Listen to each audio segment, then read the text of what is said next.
Quran, memorized, untouched, uncorrupted, never to be changed, never has been changed. You all heard this before. The Quran has been preserved, we believe, since the time of the Prophet till now, word for word, letter for letter, haraka or vowel sign for vowel sign. There has never been two copies of the Quran that are different even in one letter or one word. So we believe in that one Quran, memorized letter by letter, word by word. Well, today I brought some friends along with me, and we're going to give you guys 5 Quran variants that every Christian should know. You guys should have this all in your pockets, in your back pockets, whenever you're talking to a Muslim.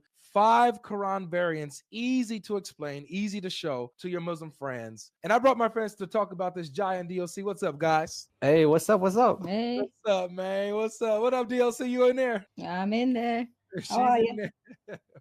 Pretty good. All right, guys. So we got 5 Quran variants, easy ones, right?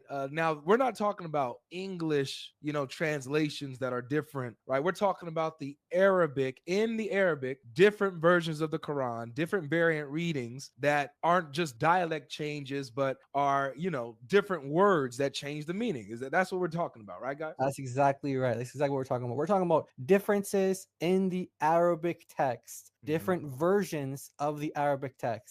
Perfect. All right. So with that being said, one of these that come to my mind, if you guys have been watching the channel for a long time, you guys are familiar with this one. But we have that comes to my mind is chapter 37, verse 12. Now, I got my Arabic speakers here so they can break this down. Now, DLC, do you mind reading this? If you could see this, can you read this for me in the Hafs version? Yep, the Hafs version says بل عجبت ويسخرون. So the word that is in question is عجبت, which means you are amazed or surprised. You are amazed. Now, who's the speaker, Jai, in this context? In chapter 37, verse 12, who's the one speaking? This is Allah speaking to Muhammad.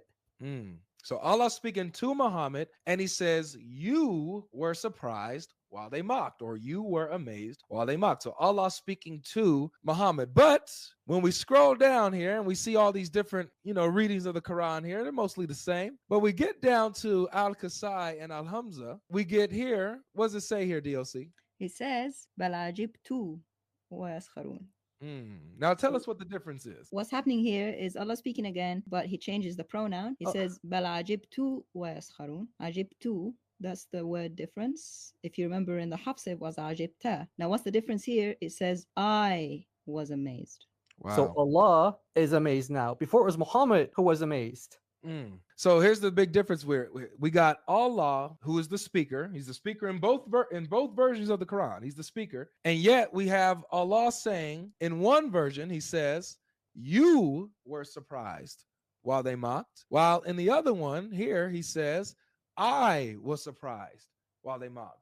So the Muslims can't say, oh, well, this dialects and, they all carry the same meaning. No, the meaning literally, it changes the entire context. Was it Muhammad who was surprised, or was it Allah who was surprised? Now, if you want to say both, and then, by all means, Allahu Alam, say both. Both Allah and Muhammad were surprised, but you can't say that this isn't a difference, and that doesn't change the meaning. All right, guys, so that was chapter 37, verse 12.